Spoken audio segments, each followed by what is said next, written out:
Hello, welcome to HOTPOT. I'm your host, Joni Poon, stirring the pot on Asian BIPOC mental health and wellness.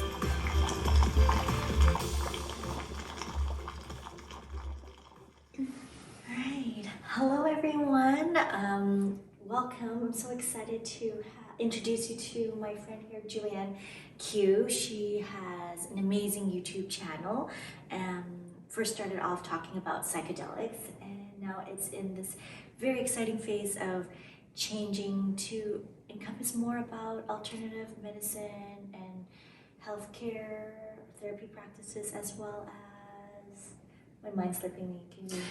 Mental health, Yes. holistically. Yeah, and I'm gonna let you take it away and talk a little bit about yourself, because I don't feel like I can do justice. Yeah. So I am a YouTuber. I started off creating content about psychedelics and my experience with psychedelic-assisted psychotherapy. And then, once my channel started taking off, I mysteriously just stepped away, and it's been over a year now. So your podcast is actually one of the very few interviews that I'm kind of giving in this in-between space. But by the time I come back on YouTube, I'm going to be homing in on not only psychedelics, but the larger context of mental health holistically. And in my time away, I've gotten to experience so much, so many different therapeutic modalities that are considered alternative, but actually I found to be really, really effective in treating the trauma that I wasn't aware that I had, but had been affecting me in various ways. Oh, amazing. And I hope it's okay with you. I'm going to make myself more comfortable. So I'm going to take off my shoes and cross my legs so I can be more comfortable. I'm just so excited to share your story with others and what... Now I feel like, but I don't want to take off my shoes. So you can leave your shoes on. Yeah, whatever works for you. Okay. There we go. I just wanted you on this podcast, and thank you for coming on here, just so that people can hear your story. Can you tell them, or tell us, like, I would love to learn more as well, what led to that stop of your YouTube? What led to that change of, like, okay, this doesn't feel right for me anymore? Because I remember the last few times we've connected, you're like, oh, I feel more and more of who Julianne is and less of a hypocrite, right? Mm-hmm. And like, whoa, that's not a small statement. Yeah. Can you share more about that? So this break that I've taken, I didn't start off saying I'm going to go on leave for an extended period of time. It was just more so, in the beginning, it was like I was looking for any other excuse to not have to create videos. And it took some time for me to realize that I had been sabotaging myself. And I've done a lot of work on this since then. I've now come to realize that what had been going on this whole time was, like, psychedelics are mind manifesting. And I think in my case, they're really, really powerful tools. Like, they're like Stanislav Grof said, it was like psychedelics are to psychology what the microscope is to chemistry or biology. And you don't know what you don't know. And I didn't know how much I had been running away from. And I think on some level I knew, but just certain circumstances in your life kind of cause you to have that dark night of the soul. And for me, I just felt, I got to a point where in my healing, where I felt like, oh my gosh, this healing doesn't feel linear anymore. I feel like I'm going backwards. Subjectively, I feel like everything is super chaotic. What's even going on? At one point, I kind of felt like I was losing it a little bit. And of course, I didn't want to make content until I could get a grasp on what was going on. And then that kind of just led me into this whole separate journey of healing and integration, and not so much working with psychedelics anymore, but more so, how can I maintain the insights and the gains that I've gotten without medicine. And that has been so transformative for me. And I can't wait to talk about that when I get back. I'm curious, like how did medicine find you? Like how did you been so explorative with that venue or that modality, given just your background, right? Because it's not like it's in your family or people were open to that. And I know we were talking, and I was like, yeah, it's like same here. It's like here's something that no one knows, and then if my parents listen to this now, they'll know that I work with people who work with plant medicine. I myself have experienced ceremonies and journeys, and I've worked with psychedelics, and so like you said, it's like that microscope that allows you to amplify and really view into things that maybe you weren't even aware of, but it doesn't mean you didn't know. It's just that it's so hidden because you were afraid to see it, or you had all these other things that were blocking and you couldn't see past into that focused lens, right? And it's funny how it found me, like through life experiences and through my passionate interest of like altered conscious states, and how that can be really helpful in accessing our subconscious psyche, because a lot of it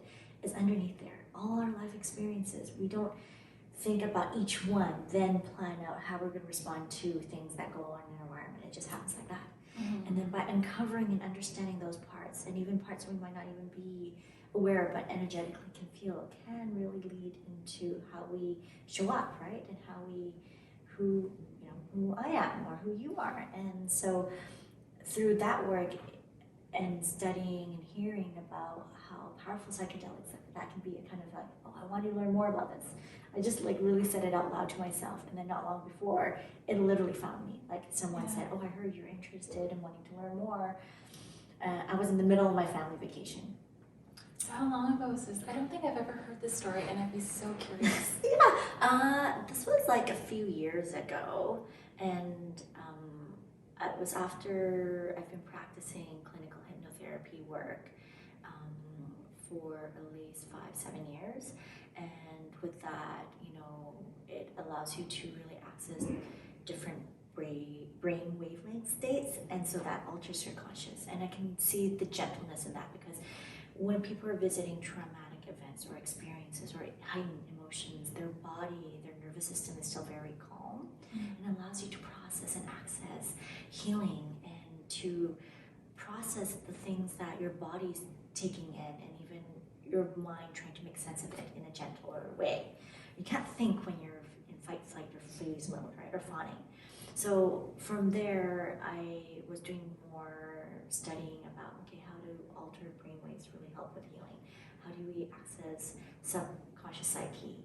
And how can we embody that more in a somatic experience, like more physical and embodied present experience? And then I started reading about journals and articles about psychedelics. And then I was talking to some people who were geeky like me and likes to study and do research, and not just only go on social media. It's like, oh, so someone so said this and it must be true. Like I did my research. And then I was talking to someone else who was in the field doing research study at UBC, and some of them were out in Iceland. And from there I was like, oh, I think this is something that is a great modality. I would love to learn more. And I put it out there, and then not long before, someone else heard of me, and then they're like, reached out to me. It's like, how is this coming along for you? And I'm like, I'm doing a lot of online learning, and I've applied for some training. Right now the wait list is really long because it's very new still. And they're like, oh, someone in a psychedelic training program dropped out because they couldn't make it. Would you be interested? I'm like, yes. And it happened so fast. It's all within like less than, like it literally, they told me, I'm like, when is it? 2 weeks from now. And during then I was in the midst of my family vacation. Right. And then I was like, oh, okay, well, I don't know, can I get back to you? I don't have much time because it wasn't in local either, so I had to leave. Let me plan this out, and then made it all happen within like less than 2 weeks, and I got the spot, and it just, I'm a big experiential learner. So as part of the process, you really learn not only from a therapist side, but you also bring in your own stuff, like you bring in your real things and work through it as a client too. So prior to going through that training, you hadn't had any personal experiences with psychedelics? I did 0 drugs, like so. Wow. So that's huge, actually, for you to commit to that training program last minute, and you haven't even experienced. There's a lot of trust, and there's a little bit. I struggled a little bit because at that time, you know, I grew up in a very traditional family who sees like drugs as a really bad thing, like most people, most parents, typical would, and add on the layer of like saving face and being honorable child and appear saint, right? It's just like even now my parents don't know. So unless they're listening to this or watching the YouTube, they'll like I said, cat's out the bag. And that's a piece that I'm still struggling with. Like when do I tell them? And it's so funny because I have in passing told them that, you know, right now I'm writing an article on psychedelic-assisted therapy and couples therapy work. And I'm like, oh, cool. But I don't know, like, They know what that means. Yeah, well, they know what psychedelics is. I have told them, but I haven't gone into detail, and yet they did pick that up. So I'm like, that's so interesting. How much are they really listening to what I'm saying? Yeah. And then I realized, like, oftentimes they don't really listen, and I wonder why I feel like I'm not heard. They're not really listening to what you're saying, right? And then they're just really quick to come in with their own worries and fears and perceptions. I understand that. So I haven't sat them down and told them what exactly I do for work. They know what I do, but not when it comes to psychedelic-assisted integration and all that kind of area of work. And I haven't worked up the strength yet because I know it will take energy, and I just haven't had things. There's so many things going on and unfolding for me right now. I haven't just. Do you feel like they need to know right now? No, and it feels like right now is not the right time for them, and I'm sure when the right moment comes, it will. Yeah. So they don't know, and then at that time, I was with someone else who really looked down on drugs as well, and wasn't really open to alternative therapy as well. Yeah. Like they accepted it and valued it, especially when I do it, because I guess they love me. But again, it's very conditioned, and then so. It was really interesting when I told them, I was like, I'm going to leave for this. And they're like, okay, if this is what you think you want to do and you feel called for it, go for it. And I was like, whoa, I'm surprised I even got their support, right? And so, yeah, that's how I fell into this kind of work. And so when you shared about that, I was like, oh, I got into psychedelics. I'm curious, how did it find you? I have a follow-up question for you. Can I ask that first? And then, sure. Okay. So I'm imagining you going through this training program and experiencing, I think I know which training program you're referring to. And I believe in that training program, you go through several ceremonies, right?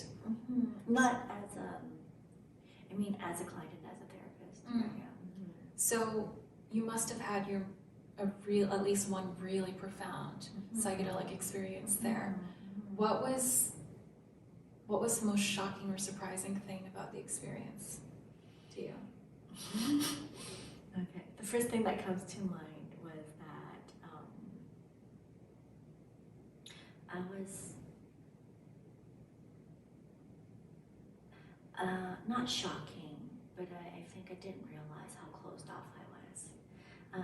I spent, many years prior, 11 years prior doing therapy work, and I've also done my own therapy work, and I didn't realize how still shut off I was to some things. When I mean shut off, I mean closed off, as in not letting other people in, because I know one of my intentions going into my own personal treatment or ceremony was to be more open to receive and accept love, right? And it's so much easier to give because we're also in our own upbringing, we're asked to please others, give, and then so little are we asked to question and value what we really want. Not in a selfish taking way, but it's like, what do we really want, right? And it's like oftentimes we earn love by giving and doing for others, right? And so that's one thing I really struggled with. It's like I noticed like I could sense there was a wall and I didn't know what exactly. And it was not so much in the medicine, it was during the process of preparing for the ceremony, even with my training therapists, that they're like, you know, you were sharing something intimate, and that wasn't in your intake form, because you suddenly realized through one of the preparation group talks that, oh, that could be an experience that maybe impacted you. And when you were sharing about it, you know, the therapist was like, I reached out my hand to hold your hand and you let me do that, but then 2-3 seconds in, you pulled away. I was like, oh, I didn't even realize I did that. And that's how closed off I was, right? And a part of me just didn't want it to be seen. Like there was that fear of being seen and valued and loved. And I was like, huh. And the medicine showed me that. So it wasn't shocking, but it really heightened that sense. Because when I was dropping into it, initially, we were assigned different treatment rooms, and I got the biggest one. I was like in a Maloka. Like a Maloka is a huge room for 3 people, because I had 2 sitters, like 2 therapists, right? And I'm so glad, because we were drawing our room, so we didn't know. It's not like we picked our rooms, and it's almost like the universe knew at that time, because my beginning experience was like I started doing a lot of movement, and I couldn't be still. You know, sometimes when you, if anyone is curious about what like psychedelic-assisted psychotherapy treatments like, if any of you have Netflix, not that I'm promoting for Netflix, How to Change Your Mind, documentary by Michael Pollan, episode 3, I believe, will give you an idea, and you can see them. Most of them are quite still in their beds, right? And I was not still. I was doing interpretive dancing. It's like I could not stay still, and I realized now, doing a lot of the integration work, that spoke to me. It was that I was like, oh, I want it to be seen. That's why I wanted to move. And then moving my body and expressing also allowed my nervous system to actually drop more into my body, to actually know my body more. Because I always feel great after I do exercise or move. And it's like a form of meditation for me. And then the other thing I also realized, it came with like another edge, was it's like moving was also a form of distractor. And it allowed me to distract myself from being with some of my truths that I was afraid to be seen, was afraid to be really unconditionally loved, or to be accepted, because it just, to do that means I have to be vulnerable. And so by moving and keeping busy, or being like a workaholic, I don't have to do that. I don't have to face that, right? And so, and then it allowed me to see that. So it's not shocking, but it allowed me really to fully experience that in a visceral, embodied, physical, as well as mental, emotional sense. And of course, it brought in a spiritual sense too. It really allowed me to reconnect with my body in a very different way, and with the universe in a very different way. I mean, it really did shift my, I've always been very spiritual, and I was brought up in a mixed religion. My mom's, I think I talk about a little bit about this, so if you want to learn more about me, it's in my first episode. But I talk about the different religions that I was brought up in, but mostly in my immediate nuclear family is like Catholicism, Christianity. And so that I've always had a feeling of being connected to God, and through that experience it really allowed me to like really connect with what I call like God, universe, source. And I was like feeling that, and I was like, oh, it really felt like held, and that there is something bigger beyond what that I can see in who I am. And it was quite lovely. I was very connected, and that really allowed me to feel a true sense of connection. When you spend most of your life in fear of not being seen or closed off, you don't even know what that's like. And so for me to fully feel loved and be loved, it's very, very different. So I just had a thought as you were talking about vulnerability and moving to distract yourself from feeling vulnerable. The thought that came to me was the idea of sort of the state of freezing, of immobility, that it feels like the ultimate vulnerability. It's like when you're frozen, when you're not moving, and then to be held so that you're not afraid. And being present to that. Because again, if you're running away, you're not being here in that moment. Yeah. I wish for everyone to be able to experience that. That was one of the things that I got to experience on my recent journey. Yeah, and it's so beautiful, and at the same time, it's like, I didn't even know I've been missing that until you actually experience it. Because in your mind, and as a therapist, we learn tools, and that's why we work with clients to support them, and we show them here are different tools that you can use, and to talk about it, to know it. Like even people like nowadays with social media and technology, there's so many different ways of learning. It's great to have that knowledge, is great, but it's so different from knowing it to actually applying and feeling it, all of it, not just only no sense feeling. Like knowing, it's more like a very embodied state. It's very different, and it's really hard to describe until you actually go through the experience yourself. Yeah. It's almost like talking about tasting chocolate to actually bathing and eating and smelling, breathing in chocolate, Yeah. So it's like, oh, I know what love is. Self-love is important versus to really, truly feel it coming from within. And even talking about chocolate makes more sense, and I feel like people can understand it more because we can all understand, most of us, I feel like chocolate. We at least, even if we don't like chocolate, we can recognize that other people like chocolate. But the feeling of being connected to your body, I don't know about you, but I get the impression that in our culture, that's just not something that people value or respect. So how do you communicate the importance of that to people who just don't get it, because maybe they themselves, to be present with your emotions, that's might be the last thing that people want to experience. And I say that because that was me. Yeah, well, is that how medicine found you, or I'd love to hear more about that.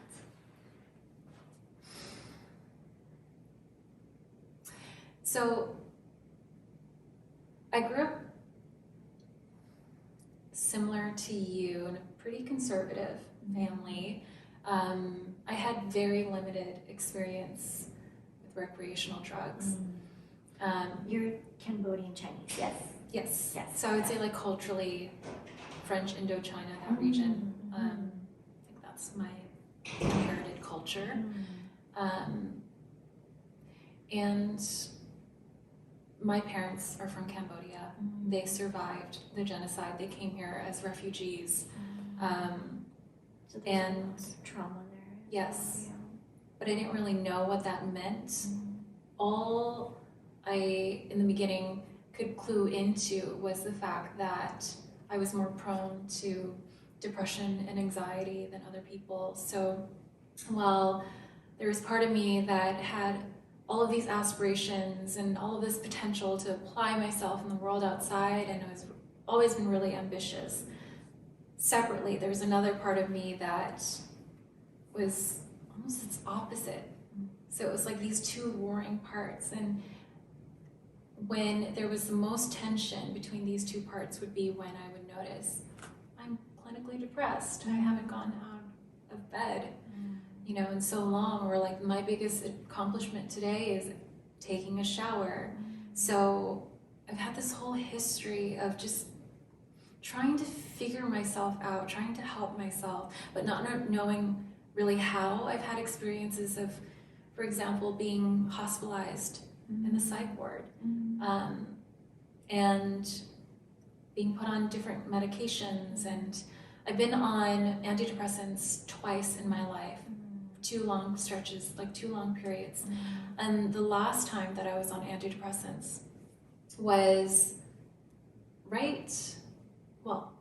the year that I discovered psychedelics in a therapeutic sense. And how did you discover that?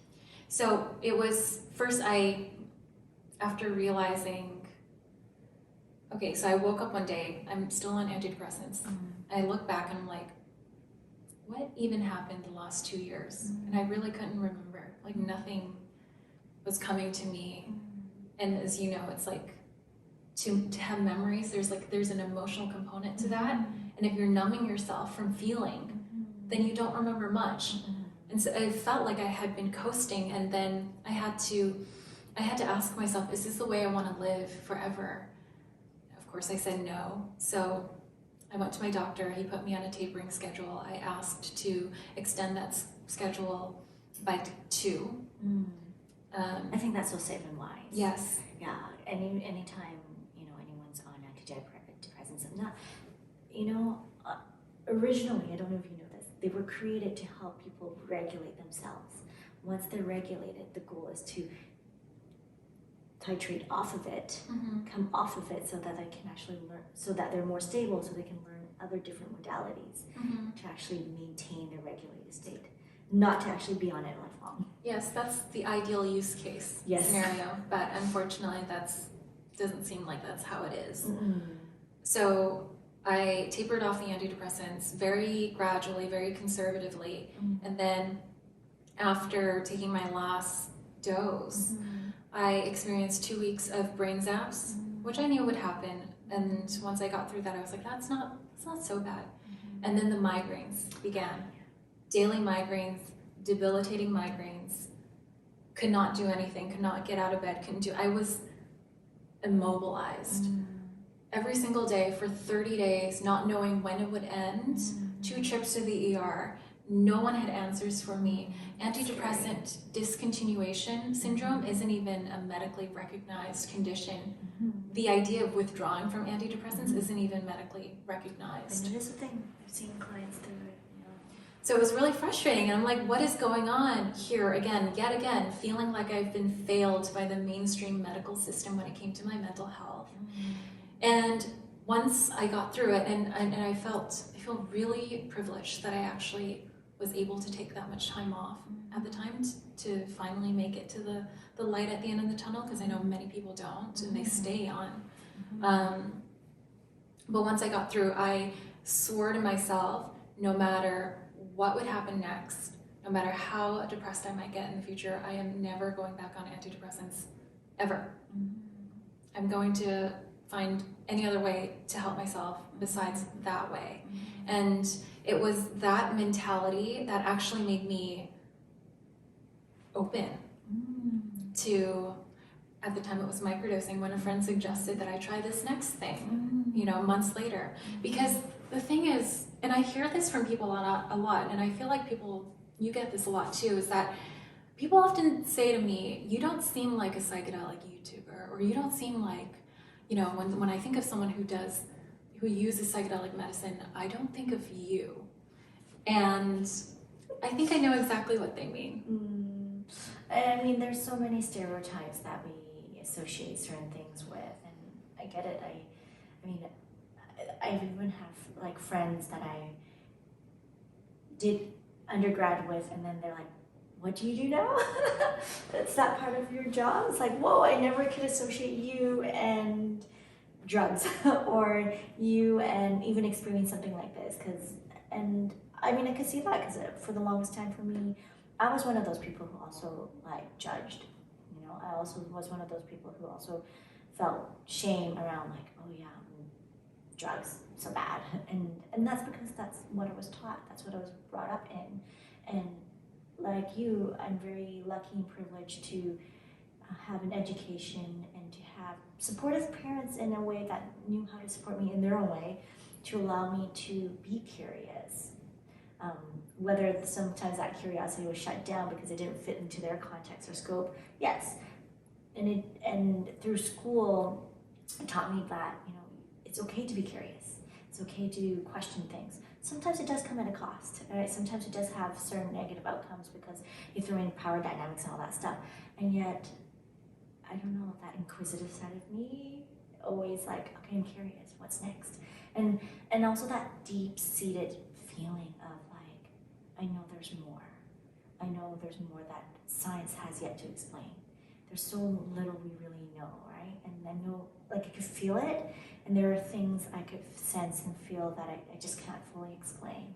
And so I just went along with some of those intuitive senses, and I was just like, okay, let's explore this. And like a curious cat, you know, it's like, let's see what happens and be open to it. And it's not like I blindly jumped into it. I mean, there were some fears and there were some judgment prior, and it's just only, I think that's why it only found me a lot later on in life,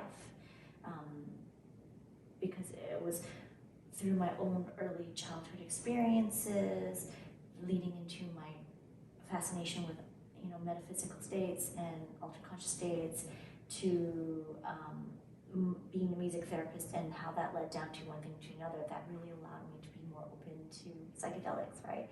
And then maybe the universe is like, okay, now you're ready for it, because I really am so passionate about that. This modality can be so helpful, but it's not the key and solution to everything. It's not a quick fix for sure, like you mentioned.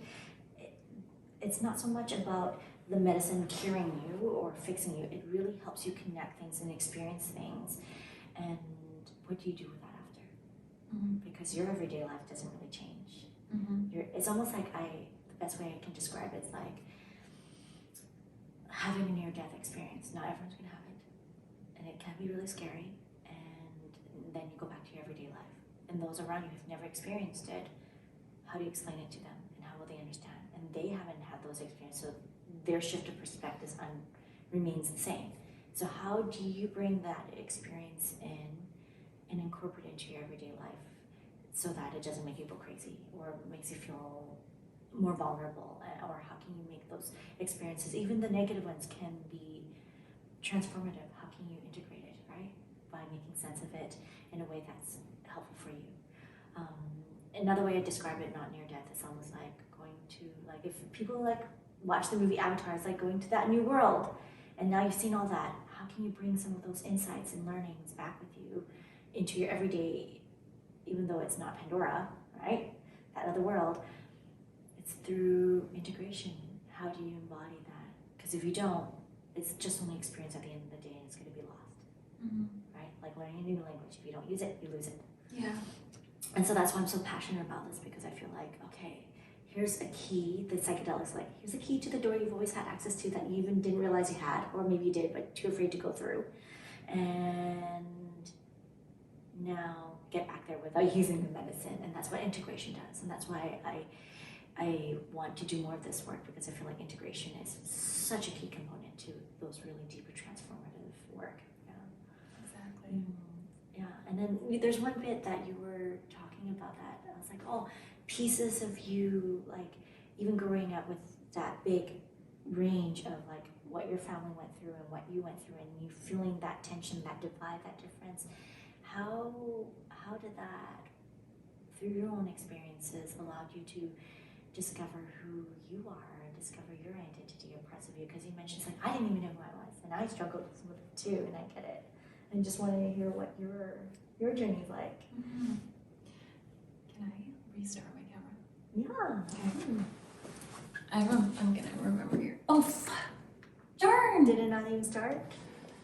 It already timed out. Mm-hmm. Well, mine's still going, so I can send you all mine after. Okay, sounds good. Do you want to take snippets of what we have and recording wise? I got.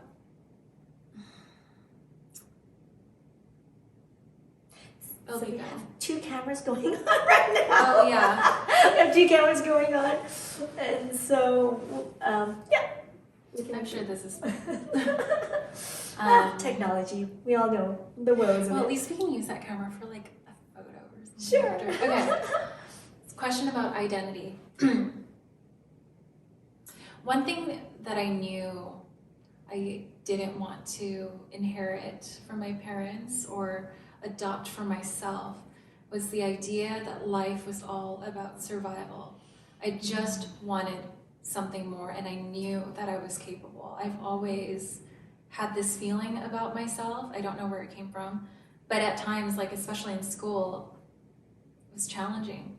You know, when you can sort of see how differently things could work, but yet you're operating within a system. It was really hard, but I'm gonna be honest with you. I guess in my position in the beginning, I was just trying on different hats.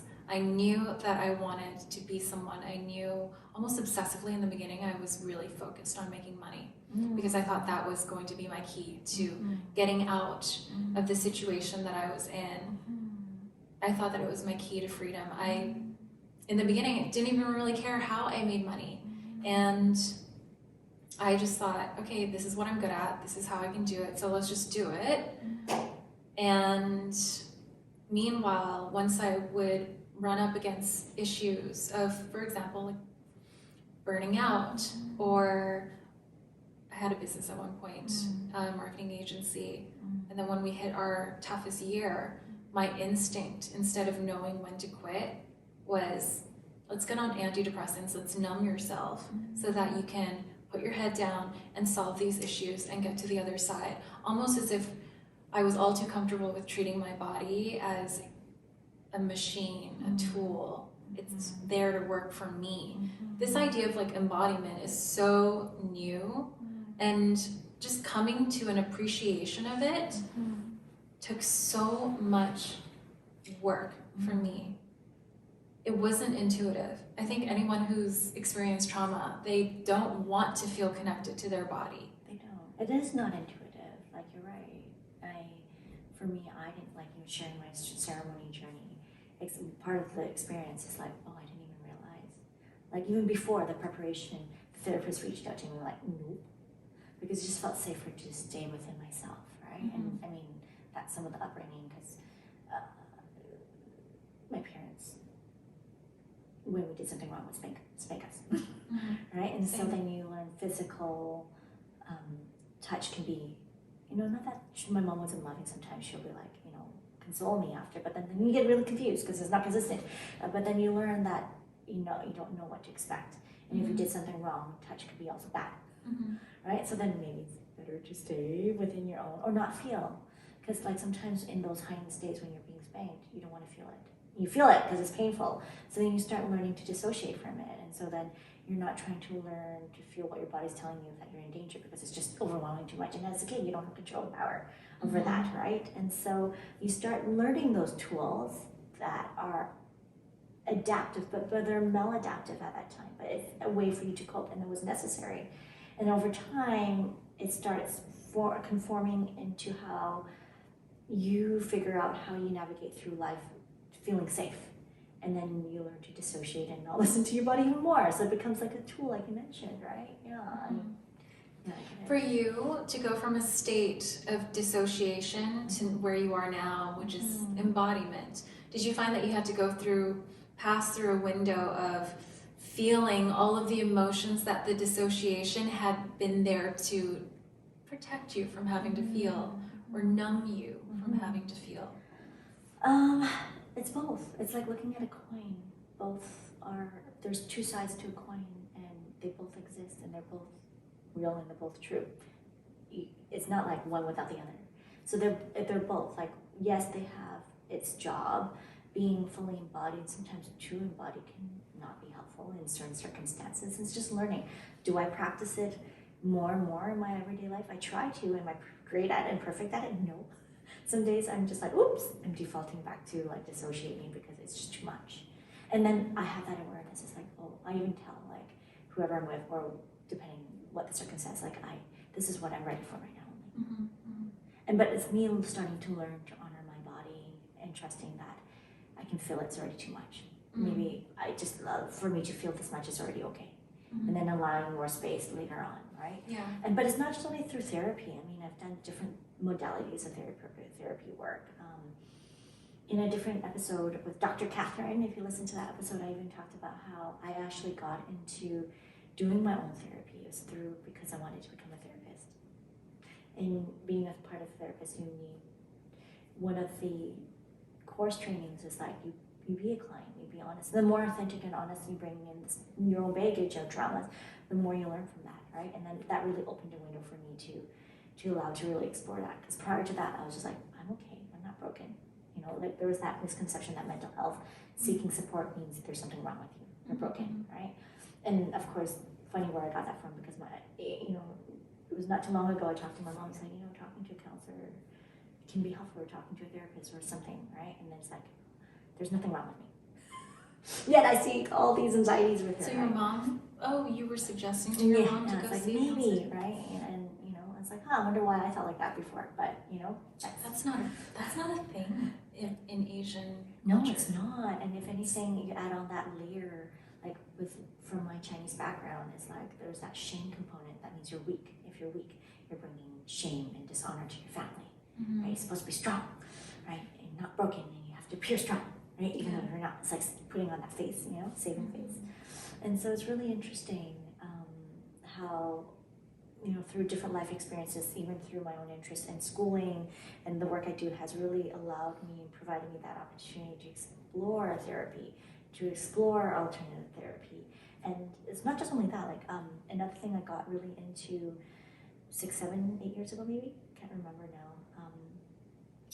is like aerial fitness. So it's like stuff you see at Cirque du Soleil, where you're hanging from fabric and doing all those hoops and silks. A friend got me into it because I was like, oh, this is so cool, so beautiful, I want to do it. And he's like, well, you can, why not? I'm like, oh, okay. So, because I had some traumatic experience when I was younger doing gymnastics, and it was just like so shaming, so body shaming, and I thought, not for me, right? And I'm like, I'm not strong. And then when I saw my friend do it and she had so much fun, I was like, okay, I'll try it. And then I got into it, and through that, when you're hanging 20 feet above the ground, you need to learn how to read what your body's telling you. You need to honor it. You need to be present, because if you're not present, nothing else is holding you up. So through that, it really taught me how to be more embodied as well.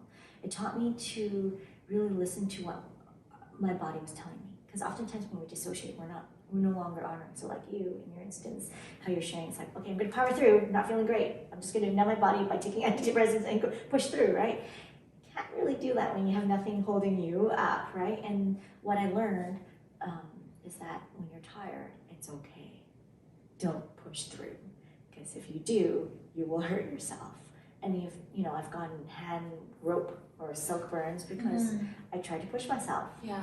And I was too tired, and my body gave out. And guess what? I fell. So you do hurt yourself. Like, right. So you do really start learning to listen to your body. Right. So it's not just always through alternative therapy. It's like through different life experience. That was one that really taught me to how to really listen to my body, to honor it, and not shame it for being tired. Who are the people who are not okay with resting when they're tired? Because it sounds so simple, and yet it's not.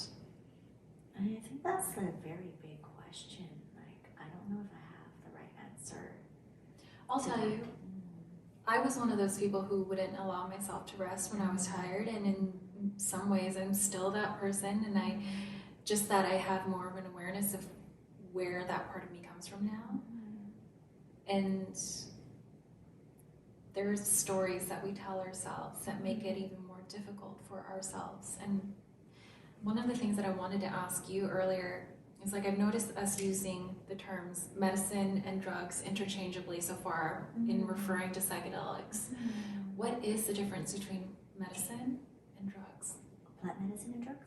Or just medicine and drugs? But there isn't really.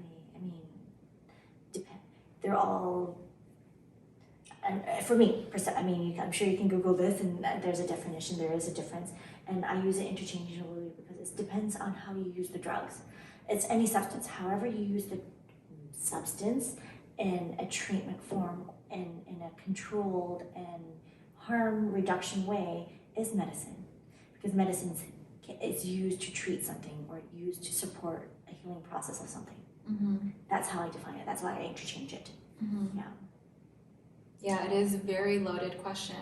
But it's interesting that before we really got to experience this medicine, we were referring to it as drugs. We saw it as drugs. There were certain stigmas associated with it until we got to experience it, and oh my goodness, this is wonderfully healing. But then, it's funny, like, as you talk about that, it reminds me of, like, discussions I've had with my other friends as well. It's like morphine. You see hospitals use morphine all the time, but yet you also hear people using morphine in a recreational way to the point where it's not safe, right? And yet, that's a drug. It's like, ooh, bad stigma. And then yet, when you're in a lot of pain, guess what they're going to give you? Morphine. I welcome that. So again, it's like, how do you use it? and in what context, and in what setting, and how is it controlled, right? It's not like every time I feel a little pain, I'm going to start using. So then it comes from a treatment or medicine to like an addiction, or not like a crutch, because some people can. There's that fine line. It's like, I don't want to feel pain now. Now let's start using morphine to dissociate, to numb, right? And so it's like you said, a big load of questions. Depends on how it's used, I think, and how it's utilized. So important to be aware of. Yeah. It's interesting. And thank you for sharing that piece about, when you asked me, it's like, who do you think? I'm like, once you said that, it's like, I didn't know what the correct answer is, because I think I'm speaking from my own personal experience, and like we all have, I know I have that part of myself that doesn't know how to stop sometimes and want to keep going, doing, pushing, right? That push, that need, that drive. And it's useful in a way that it has gotten me to where I am, right?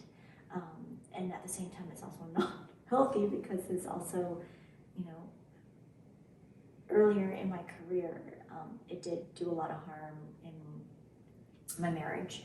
We actually had a separation because of my career. I was working on my honeymoon, right? And then I burnt out. Like, I was physically getting sick all the time. So again, that's not helpful, right? That's not, and there's that drive, because, I'm just going to come from my own upbringing and childhood. It's just that I see my parents work so hard. Sometimes they're taking, my mom, like, she'll take 2 jobs, or she's like a full-time house mom, and then she'll work like late night shifts so that she can help with the bills. And that's her working, pushing really hard, right? Because of life, environmental circumstances, and economic status, needs, right?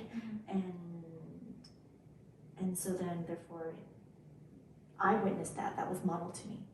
And then you add on the nuance of, like, when you work really hard, and then when you rest, you hear them saying, oh, you're being lazy. Lazy people don't get far. Look at this person here, or look at that person on the streets. They probably were like this because they were lazy, right? And so then you start learning these contexts and these perceptions that are skewed, because I don't know what the other person, why they're on the street. We don't know. We're speculating, right? There could be a lot of other reasons, but then they're coming from their lens and perspective, right? And so that was part of my identity, was like, if I worked hard enough, then I'm valued and seen and loved by my parents, right? And sometimes I still struggle with that, because it does take me a few days to relax and settle. I still get a little bit of angst as I'm starting to wind down, right? And I'm starting to learn and discover, joining can play. That's a new part of my authentic self. And when I am able to actually relax more, I notice other people around me are more at peace and happy too. And that's because I'm allowing myself to be more authentically in tune, that I don't always have to be doing and pushing, right? And it also allows me to be more present when I'm with my clients and when I do the work I do, right? Because if I'm so busy doing things, I'm not being present with them. And that's what another thing I noticed is, like, my parents are so being busy, they think they're being there for me, but they're not even being present for themselves, right? And love is providing. Yeah. Love is by giving. So then that's why for me to receive was so hard, because I was shown that love is given. So you give.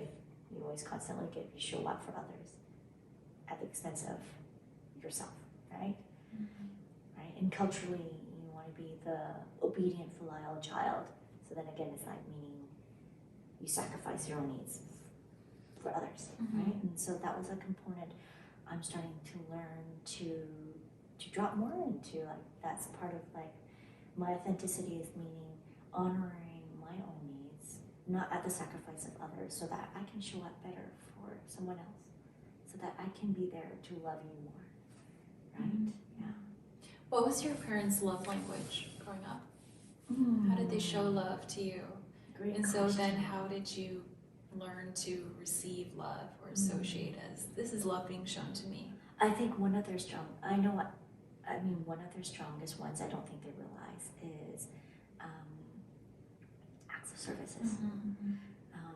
And then, of course, then it becomes gifts is another one, especially for my mother, is gifts. Because I know when I do something for her, when I give her something, she's her most happiest and she feels loved and it's tangible. And I think that's how she was shown, right? Love too. So it makes sense.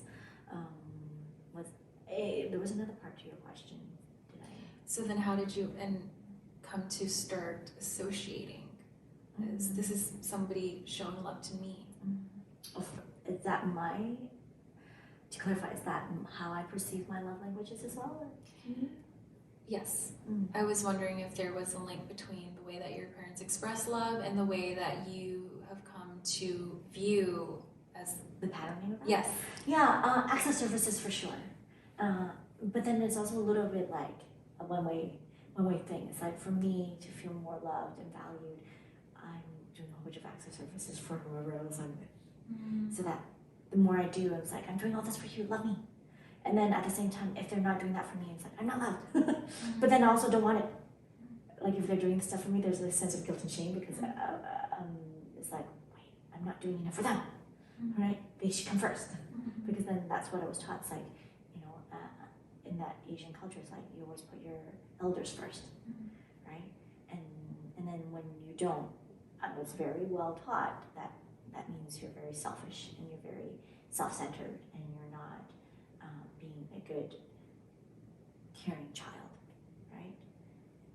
So I'm like, oh, okay, so maybe that's not how I should show love then.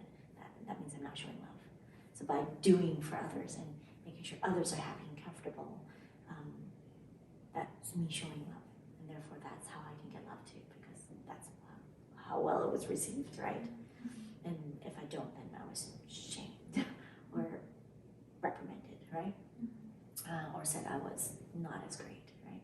And not in judgment, it's just that that's how they perceived it as. And I could see that because I could see that relationship and how they behave with my grandmother, right? So it's really interesting. It's just learning how to drop into that, how much of that shaped who I am, and then now seeing it, it's like, I don't choose that anymore. That was what was shown for me, doesn't mean that's for me, because like I said, growing up, I felt like there was more, but something's missing, right? Yeah, and learning to actually tease out what is more authentic to me, what feels more right for me. And more right for me doesn't automatically mean wrong, even though it might not be accepted by another person, because maybe that's not what they need, or maybe that's not what they know, right? Yeah. And what about you? Like, how do your parents showed you love, right? How do they perceive love? I was nodding a lot when you were sharing your experience because there's just so much similarity. For them, it was acts of service. Not so much gifts. I'm sure if they could afford to, that probably would have come second. And so I grew up, and that's kind of the way that initially I was kind of expressing my love. Became fearful, avoidant, my attachment style. Yeah. I was just, so one of the questions that I've had just in the back of my mind is we're talking about these things that feel so intuitive to us now because we've done so much work. We both have. I was just thinking back to me at the very beginning of my healing journey when I first started going to therapy years ago. And my therapist was trying to explain the concept of self-love to me. And it just felt so foreign to the point where I got angry at her. I was like, she was challenging me to practice loving myself. It's uncomfortable. Yes. And at the time I was like, this doesn't make logical sense.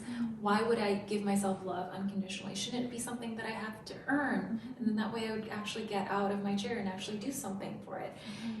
And now I'm finding in the conversations that I'm having with various different people at various stages of their healing journey, the idea of unconditional self-love is not intuitive at all. How do you explain that to someone who is just starting to really understand what that means? Or maybe doesn't even understand what that means? Great question. I'm going to ask you first because I feel like I would like to ask you first because I want to hear what you have to share, and I feel like I've been doing a lot of talking. Yeah, how do you perceive that, or how did that help? How did that narrative in your head, what message did you tell yourself to help through that phase when you actually did get angry at your therapist? Because I'm so glad you brought it up, because it does happen. I remember when I experienced it, it was so uncomfortable. Yeah. And I felt attacked. Yeah. And the language that we're using now, self-love, authenticity, embodiment, I can totally remember a time in my life when if I had heard these words, I would have just written it all off. It's for those guys. It's for those people. They're not grounded. They're not rooted in reality. The woo-woo people. Yes, the woo-woo people. Yes. I'm rooted in reality. I have, bills to pay. I have da-da-da-da-da-da.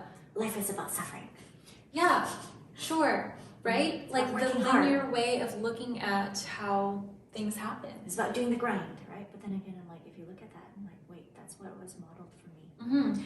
And it just occurred to me, like I was sharing with you, it was like what I knew I didn't want to do was I didn't want to simply survive, and yet that was what I was doing in my own way for so long before I started healing. I was just surviving, but just on a different scale. What was the question again?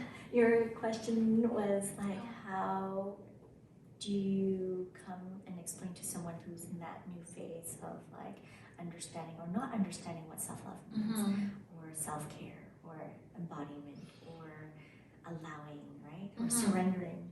We haven't used that word, but that's one of them. Yes. So I like to start here. You're familiar with the strange situations study.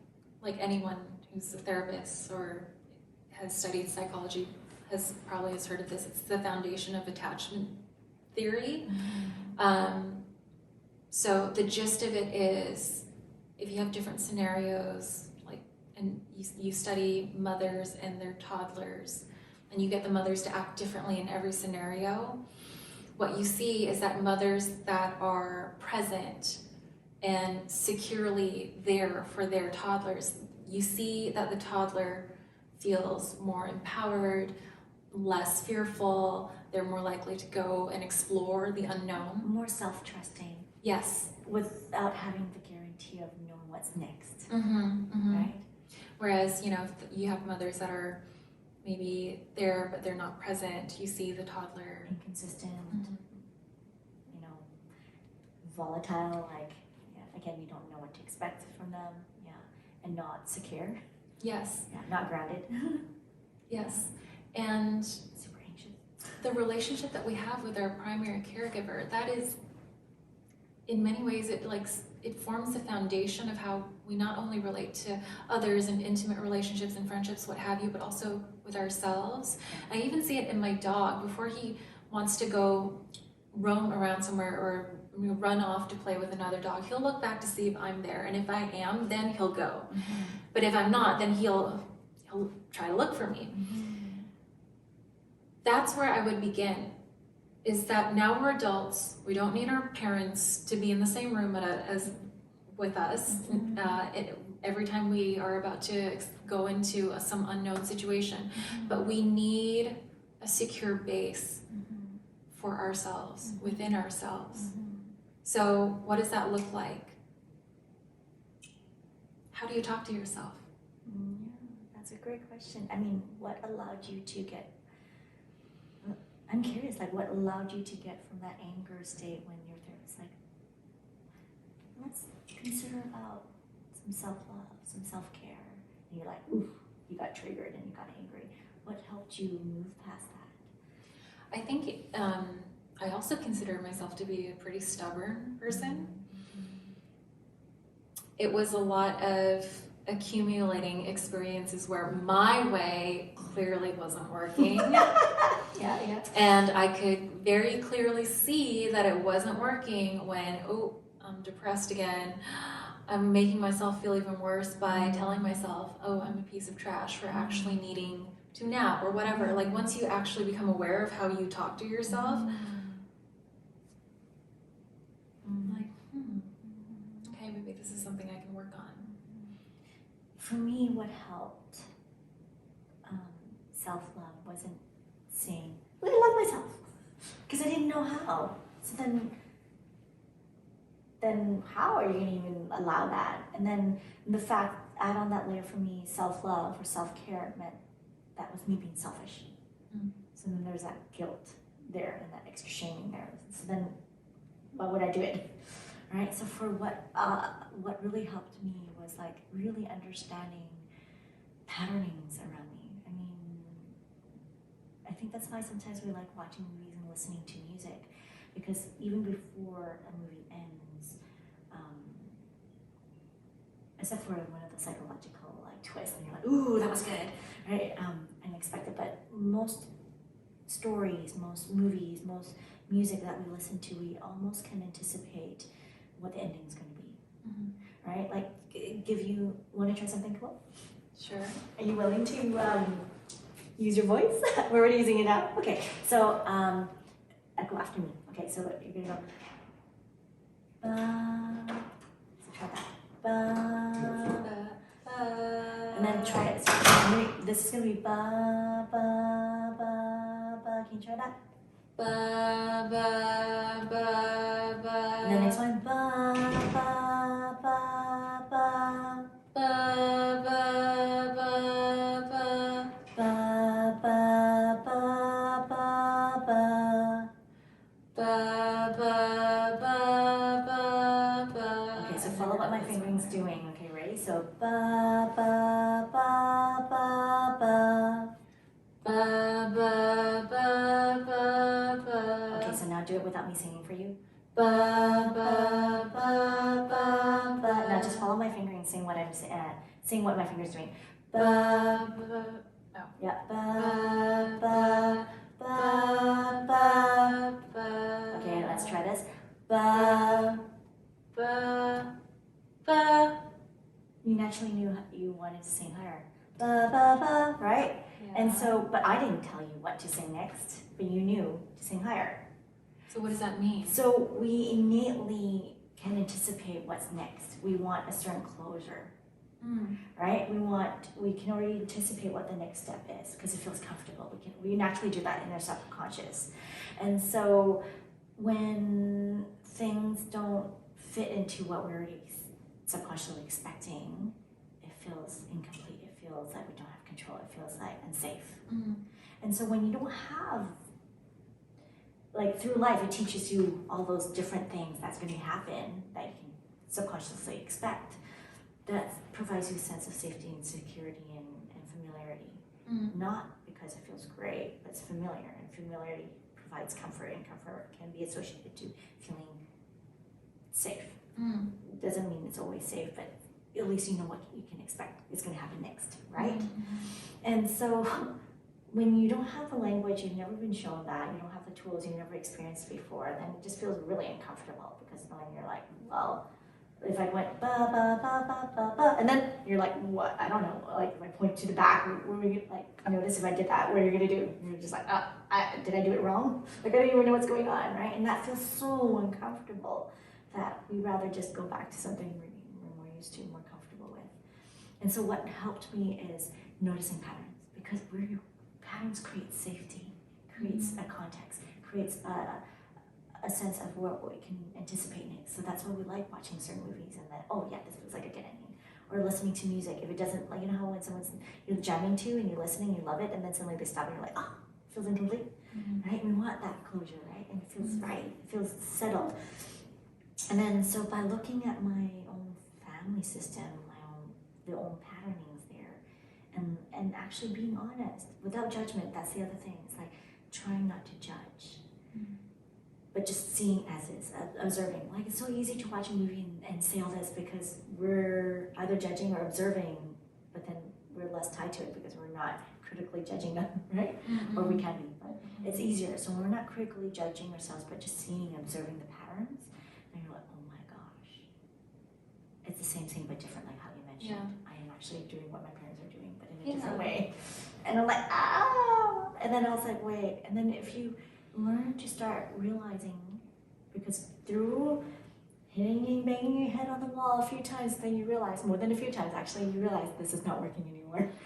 If anything, I'm getting a big fat bruise, right? And you're like, wait, I can't control what someone else does. no matter how much I wish I can control. And oftentimes we spend a lot of our energy controlling situations, circumstances to control something, whether it's a person or the outcome, whatever, but we can't control anyone else. We're doing all that, but guess who we're really controlling? Our own selves, because we're doing it, right? We're choosing it, whether consciously or not. And then so when you recognize those patterns, you can see, oh my gosh, I'm doing that. So for example, the pattern of like my parents saying, if only I do this and following that, then therefore I'm loved and valued. And so when I say something different, they're not really listening to me. They're not listening to what I really want. But that's how they were shown love too, through acts, through actions, right? Not through what they're really wanting. It's like by sacrificing what they really want to do for someone else, that's how they're like, oh, that's how I'm loved and valued, right? And so then they're also taught that they're not really being heard. They're not really being seen. And so guess what? They teach me indirectly. I'm not really being heard. I'm not really being seen. So then I start doing that to myself. I'm like, wait, when I choose to feel uncomfortable and I know it doesn't feel right for me and it doesn't make me happy, but I'm going to do it because it makes them happier, but now I'm miserable. And they're not fully happy because no matter what I do, it doesn't really make them fully happy anyways. Now we're both miserable, right? And both of us are maybe even more anxious. Then I'm like, wait, I'm also learning not to listen to myself, not to value myself. And seeing those patterns again, it's like, okay, there's a pattern going on here. And then I'm like, what happens if I try something different? Does it feel innate? No, because I haven't done it ever before. Does it feel great? No. It's like me going back to my cells. I didn't have the strength. It took me many years to build upper body strength and grip strength. Did it feel great initially? No, because I sucked. I couldn't do a lot of the things. And now having that muscle memory, but it took time to practice. It took time to get into it. It took time to be okay with the discomfort so I can actually learn to develop that strength and tools. It's like the same thing. It's like applying that to, okay, I see all these patternings and used to, it feels more comfortable even though it's not working, it's not great. And then trying something else. It's like when you can recognize and have that awareness, you're like, oh, now you can create space. And then understanding is like, oh, maybe practicing self-care or seeing myself and valuing myself will be very uncomfortable. And it's going to be different and it's going to suck. And maybe that's okay. And the more you practice, the more I practice that, it's like, oh. And I'm noticing as I drop more into it, and even then, sometimes I still get a little anxious, like, okay, I have to work myself up to this. Because, like, especially family, I find it most triggering, like, talking to family. And then you notice, like, when I am able to shift that energy of, like, okay, I need to honor and see myself. I need to not repeat those patterns that I'm used to, that I default. It's like, no matter how old you are, I am 40 now. No matter how old you are, when you're with your parents, especially when you spend a lot of time with them, it's almost like you revert back, right? And there are moments where I'm like, oh my gosh, I thought I did a lot of healing and therapy and tools. I have all these under my belt. I mean, when the therapist like wait. Shaming pattern. I'm repeating that pattern. I'm doing that to myself. Okay, that's not helpful. Where has that led me, right? They've done it. It doesn't feel great. Why am I doing that to myself? And then when I'm able to talk to myself, like, okay, stop. Why have you done it to yourself growing up? Why have I shamed? What's the utility of shaming yourself? It's just that that patterning that I'm so used to, that was taught to me. We do it because it works at one point. Right? And not that two things. We do it because that's what was modeled to us. And then so then that pushes us to prove them wrong or to do better. Maybe. Right? And so it has been an adaptive tool, like you said, it works. But then another thing besides that it works is because that's how we're taught to talk to ourselves. So then we'll default into that because those are the voices we hear. So then there's a part of us that are like our parents that are talking in our head. And then because if you can get one step ahead, if you can mimic their voice, if you shame yourself, then maybe they don't shame you and they can actually love you. Maybe that's one of the reasons. I mean, there's so many different experiences. I mean, for me, I think it's also like, oh, maybe they are right. I'm not a good enough child. So then maybe I have to keep myself in check and then have that voice, and then I shame myself so that I can be a good child, so that I can be loved. But does that shame go away once you get to a certain place? Does it? I don't know. Maybe temporarily, right? For me, I don't know about you. Does it go away for you? Like if you keep on? I think shame, if it's truly adaptive, it is supposed to go away after you make whatever change is necessary for yourself and for whatever social relationship you want to preserve. But if it's chronic, if it's part of your identity, that's toxic. And is it a part of your identity? Is it your identity? Because then we just talked about how we were taught this and it was external. And then we internalize it. Yeah. So then is it really your identity to begin with? No, and I think that's the whole journey of individuation, is trying to figure out who we really are.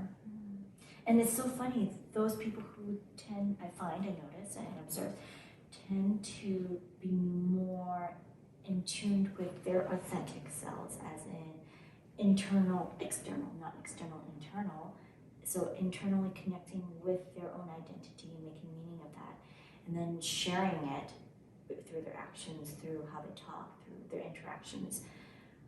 Sometimes when people are not used to that, tend to feel very uncomfortable with those people, then they tend to act out or be very anxious or triggered or even attack those people, right? And through judgment, because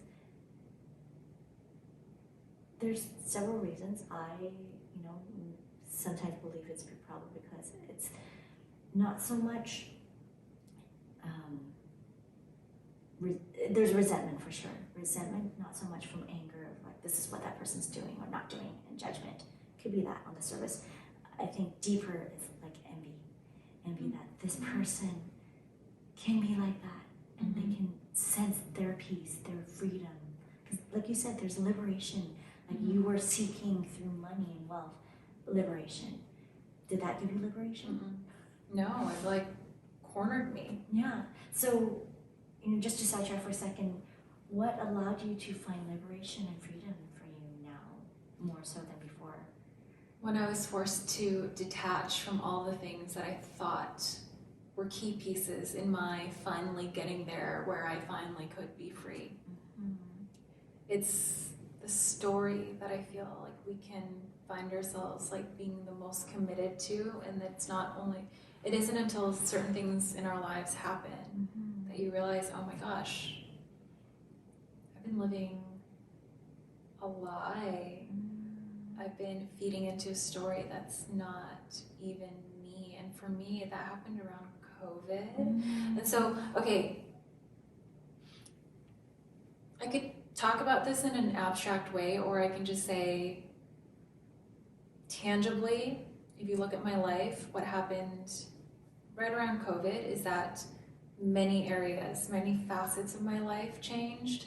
One of the things that changed is like, I really let go of many friendships, which before I found out that actually I'm actually creating space for new friendships, new connections that feel more authentic to me.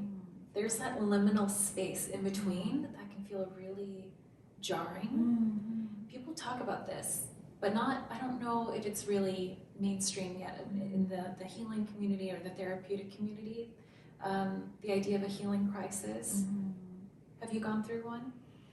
I think I've gone through a few in my lifetimes. It's not just like one, done. It comes in different stages and life phases, and I feel like it comes, and if each time it comes, it can be really intense and sometimes less intense, and sometimes as you lean more into it, can be, each one can be more intense than the last because you're more embodied, meaning you're more connected and more aware, you're more feeling, and the more you feel and are more connected, you feel more. You can't pick and choose what to feel more of, right? So I have, but more than once. I think COVID really impacted more people because then there's less distractions, less doing, more you have to, like, now you're facing it because there's nowhere else to go, right?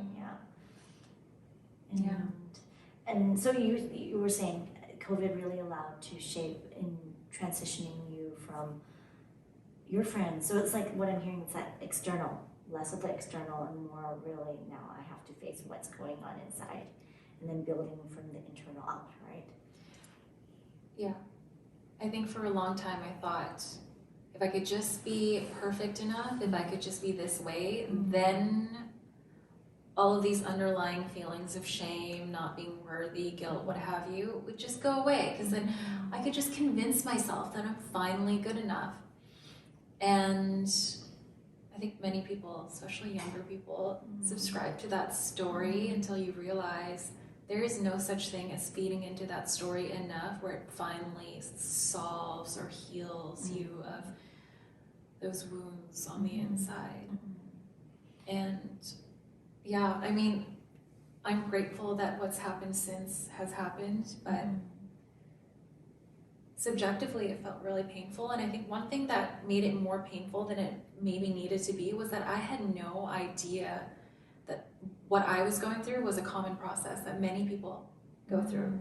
Even after diving into psychedelics, in the beginning I thought, oh my gosh, miracle treatment, this is wonderful. I was talking about it as if, and I believed it at the time. I'm like, this is wonderful. Like, please, It is hear wonderful, me. though. Look at all the ways in which it is wonderful, or can be wonderful. It can be. And much of that is true, but what was missing about my message in the beginning, because I didn't know for myself, I hadn't experienced it yet, was that sometimes too much, too soon, might not be appropriate for your life circumstances right now. And you should at least be able to have informed consent to know what the risks possibly might be. That actually, you might get to a point where you decide, I don't want to be friends with many of the same people anymore, or I don't want to work this job, I want to quit like so bad. Are you prepared to really meet yourself? Yeah, that's a great question. Are you prepared to meet yourself? And do you want to meet yourself all at once or in small chunks?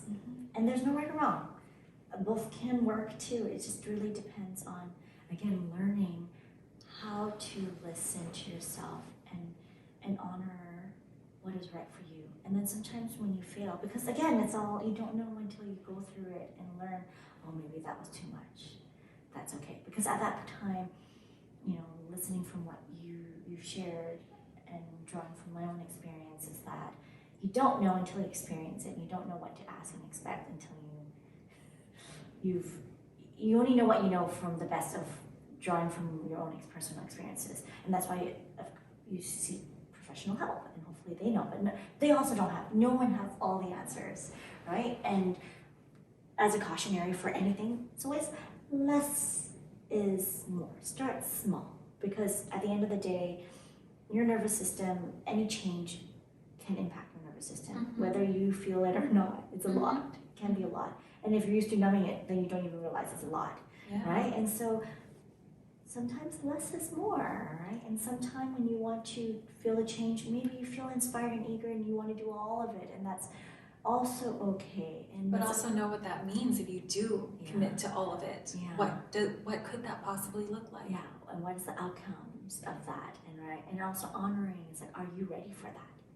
Because what you ask and seek sounds great, but are you prepared to see it through and live through it? Because the living through it that's the work. That's the real work. Taking a ceremony, going through it can be intense, but it's fleeting. But are you willing to actually go through the work and commit to all those changes that you want all at once? Because living through it actually can take months, years. It's not linear. And are you willing to experience it all and experience what you're seeking in such a short amount of time, or that change that you're wanting, right? Because it can bring a lot of discomfort, and it can bring a lot of dysregulation if you don't have tools to help you stay regulated, to help bring your nervous system down, to have a tribe of people around you or support system to help you with that. Because, gosh, I know I don't want to do it alone, and I thought for the longest time I wanted to. because again, it felt safer. That's what I knew. And by seeking help means that's me being weak. Mm-hmm. I'm not good enough. I'm not smart enough, right? And so it's like, wait, it's much easier not to do it alone. I also don't have all the answer. But then there's that fear of like, I should have all the answers. No. Because you're a therapist. No, because I think it's that also early detachment. It's like, if I'm not knowing it all, and then therefore I'm not smart enough and valued because so-and-so's my cousin is so smart and does all this stuff and, you know, has all these accolades, and they're like, wait a minute, right? No, that's not what it means, right? And so therefore I always thought I had to be know-it-all. So then therefore I'm valued, but then the world doesn't perceive it that way. It comes off in a very not so great way, right? And then I just realized it's okay to not know it all. I also actually don't know it all. And even as a therapist, I still don't know it all. And it's okay. Like, it's part of the learning. But if I do, I stop learning. And I stop being expansive, because part of my intentions and growth and being authentic is to expand and discover and learn more. But you can't learn more if you're closed off. Yeah.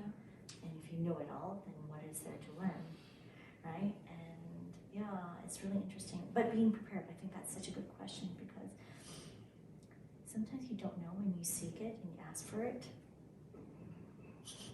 It can turn your life upside down, because that's what you're asking. But you don't realize that's what you're asking for. Yeah. And then so, are you actually really fully prepared to turn your life upside down? Because sometimes people are like, yes, I want to change, I want to be all this. I want to be happier, I want to, and that means maybe it could be as hard as like maybe spending less time with your toxic family. At least for the time being. Or at least for the time being, but then you, maybe part of your upbringing is like, there's that attachment as well, but all your upbringing is like, you honor family. Family's it's a big value to you. And so then, but you're also wanting to be healthier. You're wanting to have healthy boundaries. You want to start being more authentic to yourself, meaning sometimes you'll do things that maybe your parents don't want, right? Or doing things that maybe your culture would say that's bad. And so then now you have this difference, right? And then that difference can feel very uncomfortable. So how do you reconcile the two?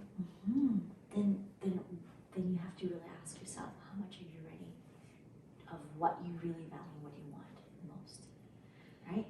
Because if you value your family a lot, but do you value the toxicity of your family, does that make you happy? And if you're miserable, how often are you actually being present, spending time with them?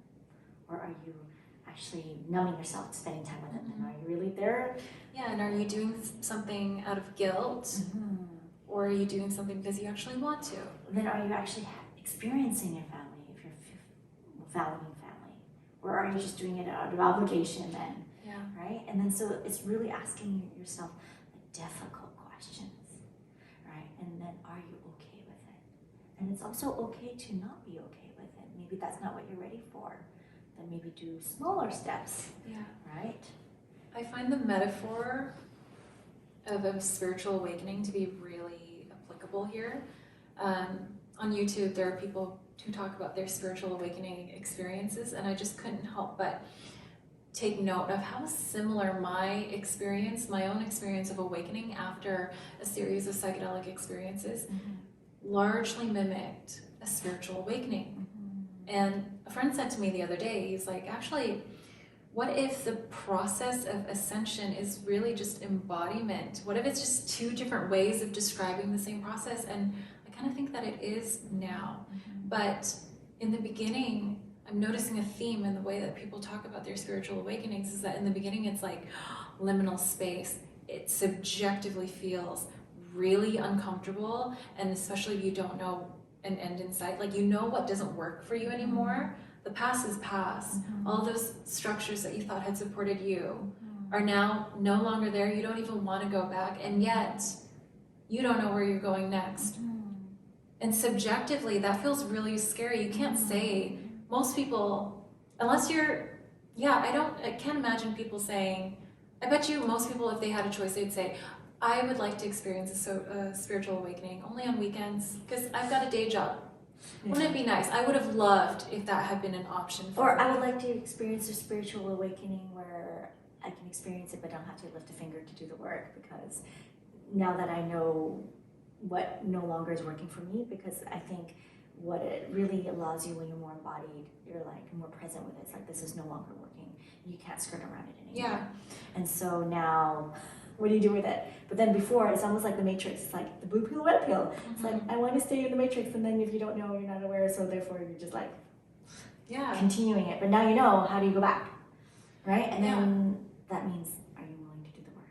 But then you can also be gentle with yourself, right? And I didn't even know that you needed to do the work. For me to get to a place of embodiment, I had to face all of my trauma that I had been numbing myself from having to feel. So it's, in awakening, you're also de-repressing your trauma. And embodiment is such a wonderful gift, such a wonderful state of being, and when you're there, it can be such a wonderful tool. I wouldn't even know how to make it's also very decisions. Scary, to get there can feel scary, but and to continue to But trust yourself when that voice pops up. Yes, that part is scary. And well, if you're new at it though, being there also is very scary, because you've never been there. And then feeling it, like for example, if we're so used to dissociating, not feeling for so long, feeling it all is just like, Yeah. Did you ever find yourself like, once you started feeling everything, missing the days when you weren't feeling so much, wanting to go back to dissociation? Cognitively, yes, and then also realizing that wasn't healthy, and recognizing, like, because of more of awareness now, recognizing it's like, but that didn't feel great either. Like, it was, I think what I missed was the not knowing bliss. Not the bliss of it, the ignorance.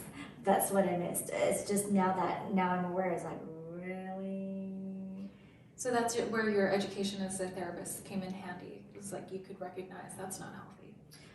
I must also do my own work. It's not just only education-wise, like doing my own therapy work, having different modalities and life experiences, and actually putting it into practice, right? And in the moment, sometimes do I fight against it? Because yeah, I do, because it's not easy. And then I'm realizing, wait, I'm actually feeling more freer. Like things that I've struggled with so long. So for giving you an instance, like, you know, when I went through something really difficult, like a divorce. I was married, and then telling my parents that, and then I saw their anxieties and their worries and their fears, and they've never experienced it because they've never been divorced. And then throw in the context of religion, and then also culture is just like bring shame, and then also religion's like you don't get divorced once you're married, right? It's just not a good thing. It's just against God, right? And so all that, all their fears and anxiety, and then their worries that came down on me, I was like, I didn't feel supported. And I know it comes from a place of love, from their understanding. And I even, like, through my own healing and work, instead of dropping into their anxieties and those fear patterns, and you know, knowing the certain outcomes that they're used to, and trusting that, okay, this marriage is no longer working for me. I am not happy, and honoring that, valuing that, not at the expense of like, let's suffer through this, because I've also seen the pattern of, I've seen their unhealthy bonds, I've seen their anxieties and how their trauma attachment styles, and you know, the type of intimacy and loving relationship they have works for them, but I don't want that though.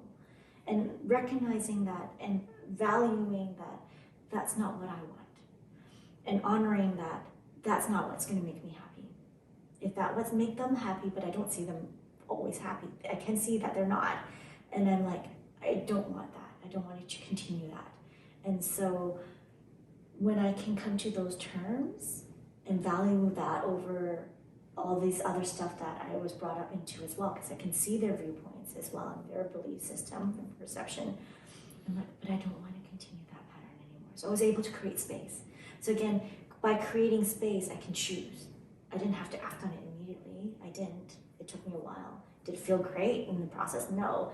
And then I was able to tell them in that very moment, it's like, I know you love me, I know you have your worries, and I can feel all this tension, this is not making me feel great right now. This is not helping me. If you're wanting to help and support and love me, this is not helping and supporting me, right? I understand. And what you're saying right now, if anything, is like making me more anxious. The opposite effect of what you're trying to say that you're doing. Because they say, we love you, we want to support you, that's what we're doing. It's like, this is not supporting me, it's not loving me, right? And I don't know why I even didn't do this earlier. And it took a long time to get to it through my own healing journey and practice. And for me to even say that was so hard. Because it's out of the norm. I wasn't modeled that. And then once I said it, they actually stopped, they paused. And they didn't continue that discussion around that. Did that last forever? No. Have they brought it up other times? Yes, but at least I'm seeing how when I start learning to honor what my needs are, who I am, what makes me, and I can see is more meaningful for me and more liberating and more true and authentic to myself, I can see how that has a ripple effect. Like they do shift. Does it change who they are? No. But it shifts because I can't change who they are. I can't change and control what they do because they still haven't healed their wounds. But I can see how by undoing those patterns, I'm healing my wounds and in a way their wounds through how I'm experiencing my life instead of continuing that trauma pattern. Yeah, and how you may or may not react to them when they're being reactive. Yeah, that's true. I've seen that more and more. But is it easy? No, because then again, it's learning that's what I call kind boundaries, is learning boundaries that are flexible. It's not about creating a wall to numb yourself and block someone else out, but it's like learning how to honor what I say to myself most of the times. Like, am I learning to actually listen to myself? Am I learning to value myself? Because so far the trauma pattern is to not do that. So when I can do that, that is creating boundaries where I'm doing that for myself. So if I can show up for myself like that, I am teaching others around me to do that. Doesn't mean I'm changing them. I'm teaching them how they can be, like how they can act in honor of what I want to be treated, right? They can choose to do it or not, right? And I can choose to subject myself to that or not, right? But I'm teaching them how to. And if they don't do it, that's okay, that's their thing. It has nothing to do with me. So I'm learning more and more to not shame and guilt myself about that, right? Which is a long-winded way of tying back to what I said earlier, is that resentment piece is not so much about anger of what they're not doing. It's about the envy of like, oh, that's what I want, that liberation, that freedom. Yeah. You can feel it deep down, but you can't pinpoint it, right? Unless you've done, like you're starting to do your work and you have more of that awareness, that you understand that, oh, that's what I wanted. That's why maybe I was angry or upset, because I could sense that's what they had. Yeah. That piece. So you're more envious of that, right? Then that's where the resentment comes in. Yeah. But that's for the people holding the resentment to deal with. Right? And then realizing maybe that's their stuff. And honoring that you can't do their work for them. No. But we can't. No, that would be so exhausting. Yeah. And we're an hour and a half in. I feel like we can talk forever. So do you mind sharing one maybe modality, or like you've shared different, like one that sticks out to you right now, life experience or modality that really helped you connect with an authentic part of yourself, that you feel that liberation that we've been dancing around? Yeah. So for me, the one thing that I wish, and I don't even really like playing this game of I wish I had discovered this sooner, because there's a reason why I hadn't, and everything, like whatever is happening now is perfect timing. Blah, blah, blah, I get that. But for everybody else, I really would like to communicate how important for me, because I more so immersed myself into this last year, was somatic experiencing and looking at mental health and psychological issues through a physiological framework first, and seeing how it's tied. There's no definition of what psyche really means, and we can't necessarily even draw a line between mind and body, But what is so great about the research that is emerging and how we're talking about mental health now is like mental health, of course, is affected by your physical health. Your physical health is affected by your mental health. But the idea of trauma being first a physiological experience, and then perhaps secondarily we attach meaning to it. Secondarily, it has like a mental component. That to me was game-changing. Because boom, now I'm suddenly so much more motivated to actually learn what my body has to teach me. And I know that in the communicating with other people who are very similar to me, maybe very much in their minds, like this has been key as well. It's like taking up that bottom-up approach to working with your mental health, in addition to the top-down. If you've done that top-down route and you've found that it just hasn't worked for you, or maybe so far only. Yes, it's only gotten you so far. But when you're like emotionally dysregulated, and you know there's a voice inside that's like, oh, don't text them back right now, but you do it anyway. The body-based approaches might work a lot better for you, or at least in supplement to what you're already currently doing. I'm a proponent of everything, of course, not one is better than the other, but it feels like this undiscovered piece, the body-based approaches to healing. Yeah, and what like for those who don't know what somatic means, it's like that body-based approach, like to feel it, to honor and know that even though if you don't understand it, you're so disconnected from your body or dissociated from that, you're not feeling, but your body does feel it.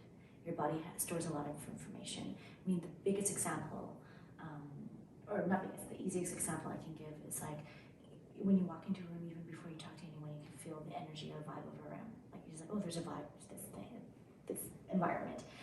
That's your body picking up all that information. Your body picks up so much information, stores so much information. Our brains, what it does, it helps filters out that information. Because can you imagine taking it all in and then having no filter? Then it's just like too much stimulus, right? And so that's what our brain does. It helps filter and makes meaning to it. And so it puts stories, right? And so that's why a body approach is nice, because sometimes the brain, when it's so used to having those loops, those stories, it's hard for it to go past it. And when you allow your body to do its thing, it can show you a different way. And sometimes you might not even have a story attached to it, and you can feel it already. And just honoring that shift and feeling in your body is already different. And that is also a key step to allowing you to create a different meaning, a different story, right? Because just already knowing that something's different, it feels different, right?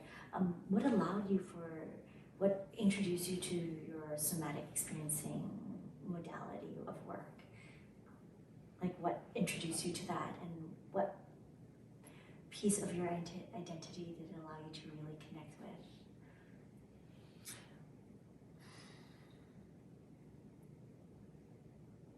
So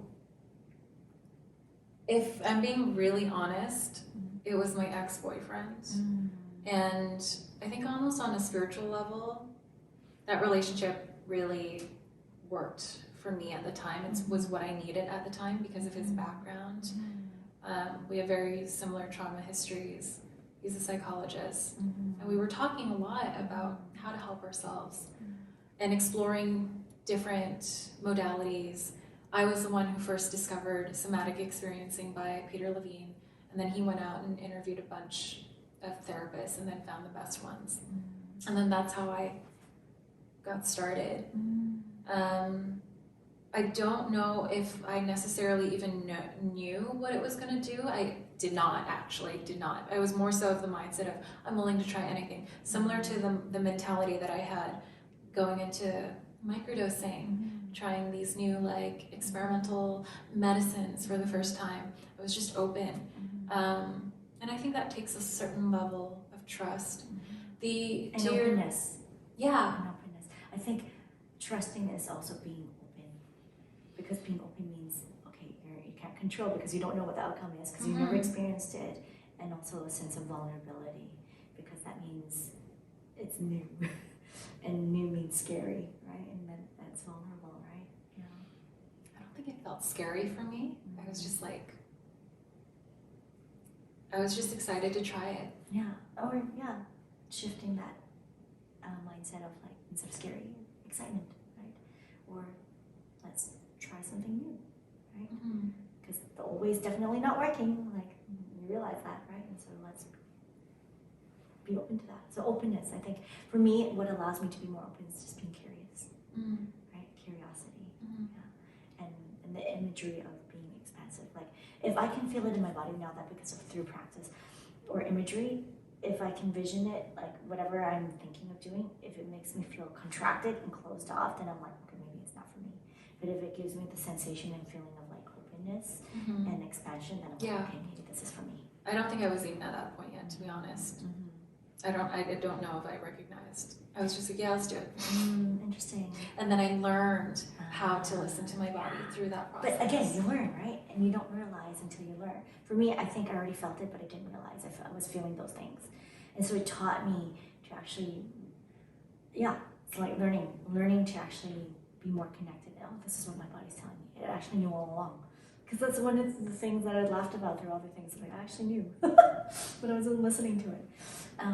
And what did this modality help you connect with, like a part of who's more like the authentic Julianne, or this identity of Julianne that you're starting to really unfold? Well, to get to the authentic you first have to integrate your shadow. And I don't know if people really know what that really means, to do shadow work, what does that mean? You hear a lot. Yeah, what is your shadow? Well, a huge piece to understanding your shadow is looking at your body. The body as a portal to your shadow. So in the beginning, I don't even really think I really knew what was in my shadow. I kind of had a sense, but once it became evident through the signals that my body was giving me, I was like, oh, dang, this is my shadow. So I think that's how I would probably answer your question, is there's just so much intelligence. There's so much that the body can teach you, and if you're willing to look there and hear it and work with it, inner work is real work. It's like going to the gym. That's like, it's gonna take energy. You take time. Yes, we all want the gains without the work. Isn't that interesting? It is too. It's like but then again, it makes sense though, because trauma's always in a hurry. Like, next, I don't want to feel it. Next, I don't want to be in it. It's difficult again feeling it. Next, right? And so it makes sense. What I'm hearing from what you're sharing is that through somatic experiencing modality, it's allowed you to really, really see yourself in all aspects, like including your shadow. Yeah. And being with it, not trying to push it away or dishonoring it. And that's Julianne, like that's being authentically you, like showing up with your shadows as well. Yeah. One of the things I learned pretty quickly through somatic experiencing was just how quickly I dissociate, how much I defaulted to the freeze response. I had no idea how numb I was until I realized I don't have to be this way all the time. And then I started noticing all the ways in which I was numbing and here's an example, and it might be like stereotypical.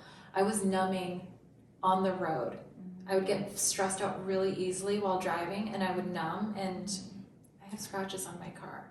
And through this healing work, I'm now a better driver because I'm not dissociating as much. Okay, so there's proof. Yes. To that, what's working. That's amazing. Yeah, no, I don't find it funny. It makes sense. Yeah, so that's an example of something that was in my shadow that now is at the surface, that I've integrated and I've transformed, I've changed. So does integrating mean killing off your shadow? You can't. Yeah. So but many people think they can. Yeah, or getting rid of, or releasing, and goodbye. And from what I'm hearing you sharing, and drawing from my own personal experience, I think part of authenticity, part of really learning what my own identity is, again, not shaped and limited and confined by what external is to actually be okay with what others would judge as not okay. And that is part of me, because a part of that has allowed me to survive and cope and get me to where I am. And like again, like that same coin, like looking at that coin analogy, there's both sides, and that one side is just as true as the other side, and without that shadow, I would just be very flat and plain. Yeah. Right, and learning to love that shadow. Yes. Because that's part of me, and embracing it. Yeah. And then learning how to use that energy, not in an anxious way that what was shown to me before and taught to me, but in a way that can allow me to be more me and present. Mm-hmm. That's how I see it as. Mm-hmm. No. So that's where I find that people in the spiritual community, when they talk about disowning their ego, like, oh, my, that was my ego, and they talk about it as if that's bad, ego's bad, we want to kill our ego death. That ego is your shadow. Mm-hmm. That shadow represents a part of you that developed at one point to protect you. Mm-hmm. And it's going to be there whether you acknowledge it but or it's not. important. It's an important job your ego has. So oftentimes when like in the spiritual community and it's all about ascension and transforming upwards or transmuting upwards, I'm like, we're still here on earth. You have a body. It's not just something that like you just tying back to what you shared earlier. It's like, how do you bring it back to who you are so that you can bring that light down and share it with others? Because that's a beautiful thing. Because if you're always seeking to do this, you're not connecting with anyone else around you. Exactly. Then you're also, again, isolating yourself in a different way. Yeah. Right? And then if you really think about it, that ego has an important job. It protects you. And so if you shun it out and you kill it off. You're just lying to yourself and spiritually bypassing. Yeah, that, and then again, you're just only, what are you connecting with and then who else are you not connecting with? What are you dissociating, right? And so it's like Taoism, where not the religion itself, but the essence of Taoism, like the old philosophy where it's like Taoism, where it's everything yet nothing. So it's like learning how to embody it all without judgment, because it's everything. Yet, if you fixate on it too much, it's like it becomes everything, but it consumes you. Then it takes you away from everything else, right? And then, but when you allow it to ebb and flow, because it's all parts of you and pieces of you, and you incorporate it is everything. Then you're fully experiencing everything, right? Yeah, it's everything yet nothing. Because then the little things don't bog you down, right? It might not be little, I'm understating the little, right? But it doesn't take you away, right? And it's nothing at the same time, because what we think is so big in the fuller, bigger context of everything else is not. Yeah, I hear that. Like, and I've seen it, like, on journeys, that everything is love. It's all about oneness. But at the same time, I now, especially after what happened last year, have this newfound appreciation of what it actually means to see it, to get it, to see the truth with a capital T, and then go back to your everyday life and to weave it in as much as possible, as best as possible. How do you go back into your everyday life and live those values that you've seen? It's hard. It is hard. And integration is that's why I said that's why I am so passionate about it. That's where the real work begins, because honestly I've seen people who've like, ego death, yeah. And I'm like, yes, in say through psychedelics or any other modalities that allows you to bypass your ego. Say it goes to sleep for a while, or you kill it off for a little while. It comes back, noticing that in your body, because your body knows something has shifted, something has changed. Then it becomes more hyper alert, and then it's more hyper alert. Guess what it's going to do? It's going to be like, oh wait, now I have to be more protective and more diligent, and in survival mode, like something's not right anymore because it's different. Doesn't mean it's not right. It's just different. So it assumes that it's not right anymore, and so then it becomes sneakier and smarter into using all those approaches that you're so ingrained in to adapt. Might not be helpful, maladapting, or however you like to call it, to adjust for these shifts and changes you make. So that's why integration is so important, because, or that's why I believe in the use of psychedelics, and at the same time I also believe in the use of other forms of modalities that doesn't really kill off your ego, that doesn't put it completely to sleep, because when you allow it to still be present, it can actually be part of the process and to witness what's going on so that it can understand that these are the shifts that are happening. Even if it doesn't fully understand, but to welcome it and be part of it. The process is gentler because it's almost like telling someone, no, this is how you should do it, or it's like shut them out and then have them come be accepted back in. They're going to be hyper alert, right, or hypo alert depending on how they cope, and then they're not going to be fully integrated, right, and fully experiencing it because they're already like cautious. And that's what happens when you turn off your ego or kill it off. But when you incorporate it or your shadows as a part of the process, because it has a tool, it's there to protect you, it has a job. But when you allow it to do its job to protect you, but also to create space and give it space to see other options, then you're like, it becomes easier to integrate, right? Instead of like, I don't know what just went on, now I have to be extra diligent. So now we're at like almost 2 hours. Thank you for, being part of our conversation. I think this is one of our longest my podcast. So if you're here listening for full 2 hours, thank you. I'm still working on the flow of how long. Sometimes it just gets so into it. I feel like we can continue talking forever. But I'm hungry. Let's bring this to a close. As we're wrapping up, 3 quick questions I like to ask all my guests. So the first one is, if you can go back in time, what would you tell your younger self? Slow down. And the second question, what is something that is on your radar that you're interested in trying and haven't tried yet? Or open to? Art therapy. And then the third is, what is something that you look forward to doing for yourself this year? Or cooking for myself more. Lovely.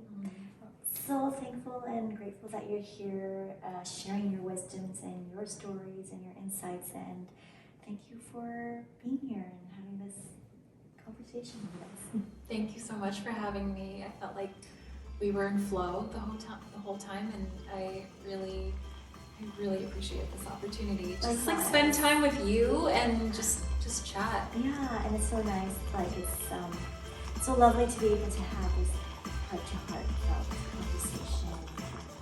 We really talk like I can we talk